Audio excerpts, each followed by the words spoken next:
Good morning, good afternoon, good evening, good whatever, wherever you are. This is Lady Bobaning coming to you from outside my home in the great state of Texas. It has been a long time since I made a video. For the last several weeks, I've just been trying to enjoy the last bit of the kids' summer vacation, and thus my summer vacation. I went to a in-service Monday of this week, so I got up at like 5:15 to commute down a freeway to sit for 5 hours and listen to a guest speaker, which is actually pretty good because she talked about dealing with difficult people and actually brought up pathological narcissists and borderlines. Like I hate that term, that blanket terminology for people with BPD or borderline personality disorder. But anyway, she talked about dealing with difficult people, not just them, but bullies and know-it-alls and stuff like that, and gave some tools in the toolbox. Um, some of that didn't necessarily apply when you're dealing with like maybe a higher up, in my opinion, in a right to work state. But I mean, for the most part, her message was really clear, and it was actually very informative. And the rest of the time was just training through video and PowerPoint slides. But it was cool. Wrapped it up before 1 p.m. But yeah, this is the last day of summer vacation because Thursday I have to go back to work. Friday I have to work. I'm off on the weekend. And then the school year is going to start for my kids and myself. So that's going to be interesting. I should be able to drop the kids off, go to work on time, and come back in time to get in the car line and wait my typical hour to pick them up. So I just paid for HBO Max. I'm really excited about that because I can go back to watching Westworld and a couple different series, and the kids can watch some more classic cartoons. Like I actually like HBO Max for the kids programming more than I do for Hulu's and Netflix's, and definitely it's better than Amazon Prime's. Like their kids selection sucks, but anyway, so speaking of back to school, that is what this video is about. So back to school time is a whirlwind of a time. It's exciting. The kids are picking up clothes and school supplies, and they're planning out their year, and they're excited about meeting their teachers, meeting up with their friends, and all that good stuff. There's a lot of positives about back to school. And with any parent, there's going to be a little bit of stress and concern, as you see your kids go off to school. That's normal. It's definitely piled on when you're dealing with a person who is pathologically narcissistic, or who rather you suspect is pathologically narcissistic when you don't have an official diagnosis, because I'm not a licensed mental health professional like a psychiatrist or a psychologist, so I can't diagnose anyone. But I will say that based on what I've experienced, I feel like I'm dealing with a person who I suspect is pathologically narcissistic. And those of you who have to try to co-parent with them know that they are going to throw a wrench in things, whether that's pick up, drop off, at school, having their significant others be the stand-in other parent and make unilateral decisions, even though it should be the biological mother and father to make those decisions. There's nothing wrong with step parents and our legal guardians getting involved in the child's life, but when you are trying to supplant, basically take over someone's life, just to be the pick me, for someone's going to discard you, it's just a little silly and ridiculous. So yeah, they make things difficult in that sense. They might not convey information about where the kids are going to school, or be a butt about where they're going to go to school and want to move them to their district. They might be coaching or be very actually involved in the kids' lives, maybe a little too involved and controlling. So it's always something with them.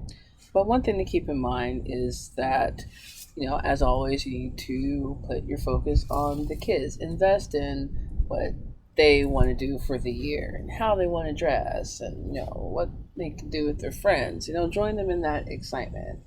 because the person you suspect is pathologically narcissistic is going to be over there doing their narky things, screwing crap up. Let them do that. You handle what you can handle, and you enjoy the time with the kids that you have. Now, if you need to get information from the school and you have the opportunity to do that, don't try to go through people at the school politely. Don't bug anybody. Follow procedure and ask for information. I wouldn't even try to go through the other parent if you suspect that they are manipulative, controlling, abusive, and are pathologically narcissistic. It's just best to go straight to the source. Now, if you're having trouble accessing records, you might have to go to the chain of command to get that, or go to court or whatever. Be prepared for that. But generally speaking, if these types of people, if you act like you don't want it, they'll volunteer information more often than not. They'll mention something offhanded, about the child and or their schooling, education, teachers, activities, or whatever. When it comes to expenses, for sure, you're gonna hear from them. If you're having to pay, your half, and you definitely, well, not definitely, but more often than not, you don't hear from them when you're having to shoulder the financial cost of the other parent enrolling a child into an activity. They'll want to take the praise and the credit for being, the involved parent, but they don't want to pay for it. So yeah, those are just examples of different things that could go on. Now, in my case, I have a person who is completely missing in action. They probably won't know who the kids' teachers are if I don't. Oh, did you guys hear that? I don't know, that was something falling down or a shot. Nah, it's not unheard of to hear gunshots around here. Anyway, in my case, the kid's dad is missing in action when it comes to education. He probably won't know the kid's teachers unless I tell him. I usually will update that information, along with their doctors and add as their doctors, stuff like that, in the co-parenting app we use, because there's a section in Outclose that allows you to add like third-party contacts or like third-party information like teachers and doctors and stuff like that. So there would be no excuse for him to say, oh, well, I didn't know. And even if he didn't have access to the co-parenting app, he should be able to call the school.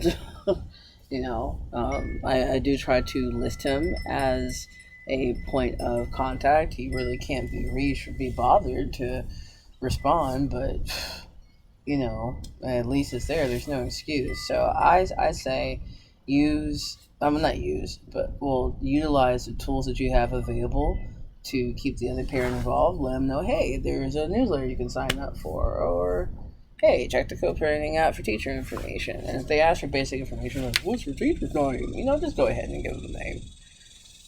Give Goofy and Goofat, the names and contact information, and be done with it. Yeah, they should be able to get that information, but it's just, if it's cool for you guys to contact each other, that is, because some people, that's not something, they would normally do in their case. But, if it's cool to contact, give them that information. And if they keep repeating their questions, you can refer them back to the date and time that you sent the message with the information that they are requesting, and you just keep repeating yourself. You have to. It may not sink in, but you gave them the information, so I wouldn't worry about it from there. When it comes to school supplies this year, I have had no help whatsoever from the ex-husband, but who knows? Maybe he'll decide to take the kids on a shopping spree on Saturday, because it's our oldest kid's birthday celebration, and they're going to be meeting us up at a indoor playground. It's a very public place. There's cameras in there, so I'm not too worried about any sort of blow-ups or anything like that. There should be, plenty of the public around to ensure that they put on, their best face. But who knows with them. But anyway, they're supposed to be meeting us up, so maybe they'll take them to Five Below, which is next door, or whatever. Who knows?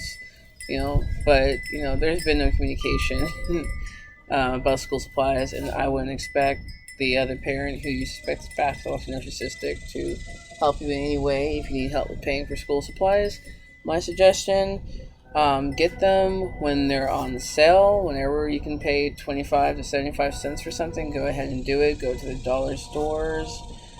Uh,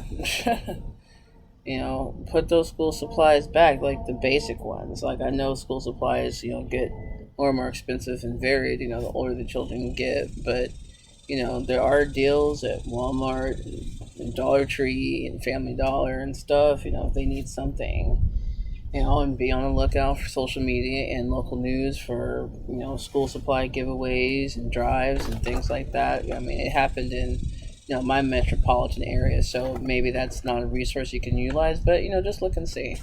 It could be as simple as contacting a local news person and asking them, because they might have resources, or someone in a Facebook group, that's local to your area might have information, but, yeah. So, speaking of the ex-husband, it's been like a week since he set the co-parenting app. I haven't heard anything from him since about a week ago when I shared some photos of our kids with him. So he's been responding up until now. Now, I'm not expecting him to do a rapid fire response to me, but this happened last year where I had to make some changes to the date. I mean, not the date, but the time of her oldest child's birthday party, and he totally was not checking the app, so he missed the information and was like mad that he had to wait around. But if he had checked his app, he would see, because I'm not about to call him. I don't want to text him. I just don't want to get into that, because he may or may not see it. He claimed he didn't see something, but in the co-parenting app, which the court order says we need to use, he can clearly see, any pertinent information, which he's been directed to do. So, yeah. But, no news from him is good. I haven't heard anything from the current supply. I haven't bothered to reach out about, meeting up with her daughter, because I just don't want to open up that line of communication. I just don't. It's bad enough when we have to be around each other. I mean, I put on my best smile and, sit through it, try to be an adult, well, not try, but, am an adult, maybe not 100%, but, because you gotta, or at least I have to turn around and roll my eyes sometimes. But, yeah, I do my best. So, that's it. I'm really excited about going back to work. Hoping I can learn to register tomorrow and get more into the hows and do's of, prepping the food for the day and everything, and see more of the kitchen operations. So, anyway, that's all for me. Just, guys, take a deep breath. Distance yourself from that person you suspect is pathologically narcissistic. Don't let significant others who want to be the be-all and end-all get under your skin. And invest time and attention to your kids. So if you like this video, you can go ahead and hit the thumbs up, subscribe to keep up with me, and hit the bell to be notified of new videos. And if you would like to support me and the efforts of this channel, you can Cash App $ Chatty Cheetah. That's $ChattyCheetah. I appreciate all the comments and the likes, and welcome new subscribers. I'm going to try to have more updates for you guys, just on growth and progress and some of the things I'm doing, because I want to move beyond always talking about the person who I suspect is pathologically narcissistic. Unless, of course, there's real life examples to give you all, because I love doing that. So, anyway, I will talk to you soon. You all have a great stress-free day.